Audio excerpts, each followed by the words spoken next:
All right, so part two of the VHS collection, shelf two. That, if you've been following from the first episode of this, sorry the video quality was so shit.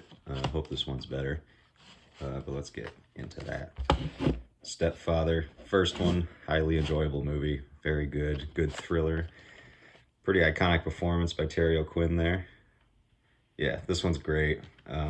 Really creepy, pretty intense at parts. Stepfather 2, not very memorable. Don't remember much about this one. It's got a pretty good cover on that though.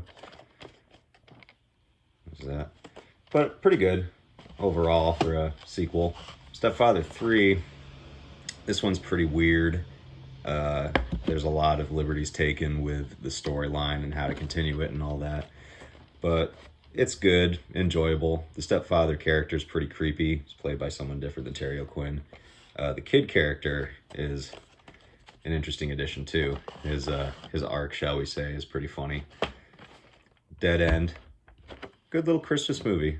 Pretty modern one. I think this one's from 2003. Yeah, nice little kind of psychological horror movie about a family that goes driving down a road and they just keep driving and driving and driving, and hilarity ensues from there.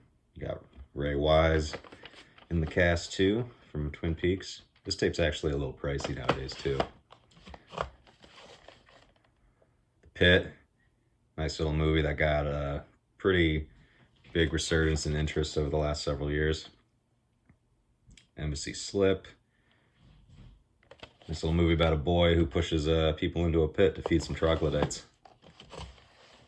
Got Mausoleum. I love Mausoleum a lot. This one's very enjoyable. Good imagery, good creatures, good gore, good cover too. I want the original cover though, where it's just like all over. Mausoleum. Embassy Slip. Unfortunately, this doesn't have the head explosion scene in the very beginning that the Vinegar Syndrome Blu-ray kept in. Which is unfortunate. Also, a nice little horror sticker there. That's good.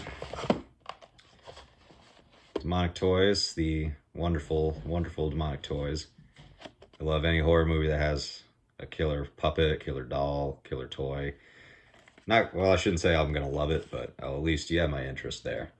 And Demonic Toys is very good. There's actually a pretty good story that keeps you engaged throughout. It's a little bit long, but everything that you want from an enjoyable B movie, boom, you got it. Iconic. Sequel of sorts. Collab, Doll Man versus Demonic Toys. This one's okay. There's a lot of padding just by using clips from, the other movies. Doll Man and Demonic Toys. There's about 15 minutes of footage from those movies in here. But this one's pretty fun, especially at the end, towards the end. Yeah.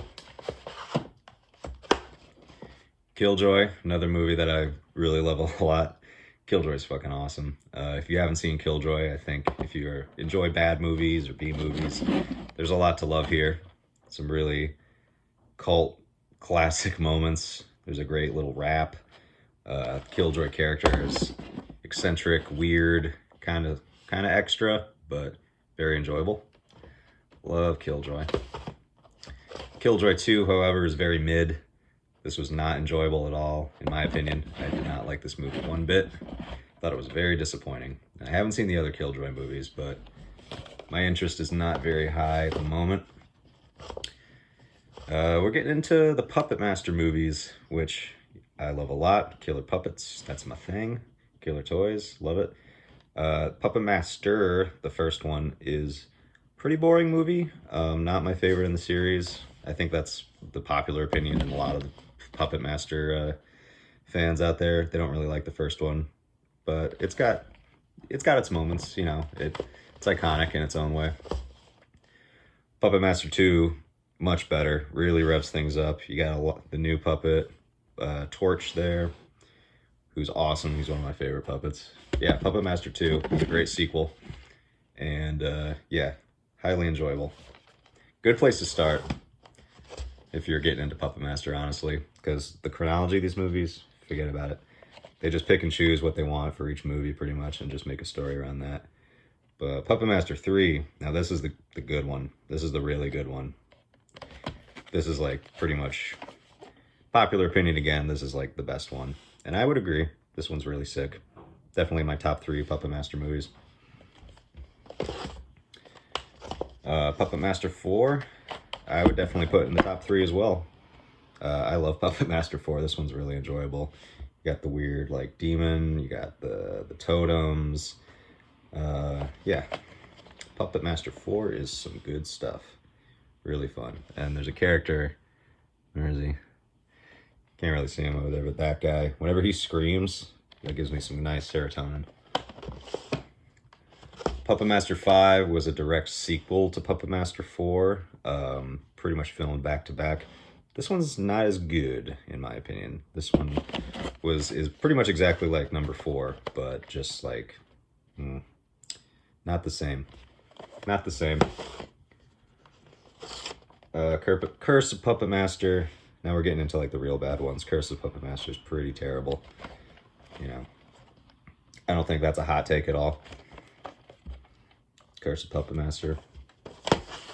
Retro Puppet Master is awful as well, but they do something different. Obviously, you get some different looking puppets here.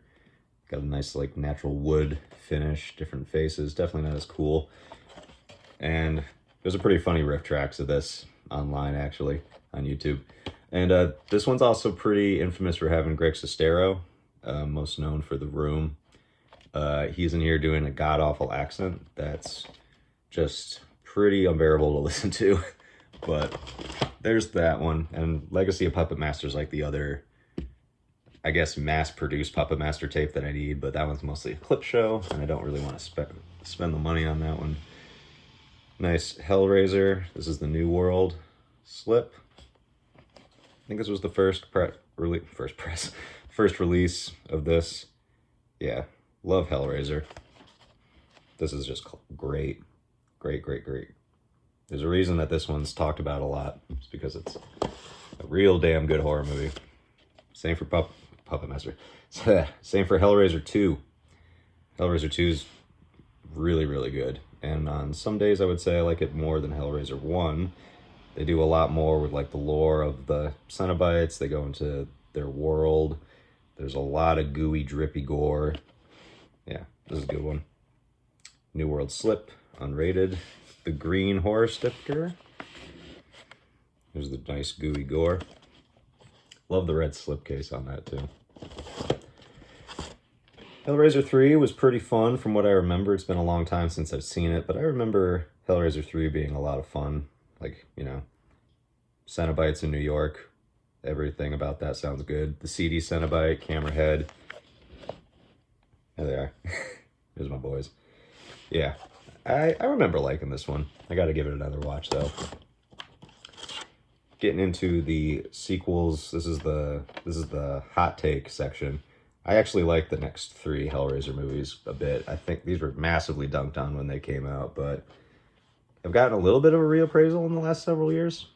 Couple years, whatever. Yeah, this one's really good. Just like a long-ass epic saga through time with the Hellraisers. Them Hellraisers. This one's cool. I like that one. Hellraiser in Space. Hellseeker I remember liking too, but I don't remember much about it except that Kirsty's in it. The what's her name?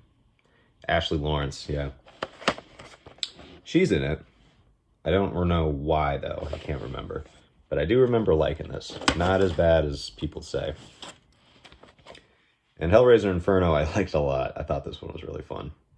Weird, like, I don't know, kind of like Max Payne-y, you know, Dante's Inferno-y, Jacob's Ladder, if you don't mind me using that comparison. But, you know, like, kind of dumb, too. But this was a lot of fun. Cenobites show up. They're in this a lot more than I thought they would be, honestly, when I first saw this. They're in it. They're in it. Don't you worry. Everything's going to be okay. Bim, bam, boom. And I'm tired. I'm not going to continue. I'm going to make part 3 some other time.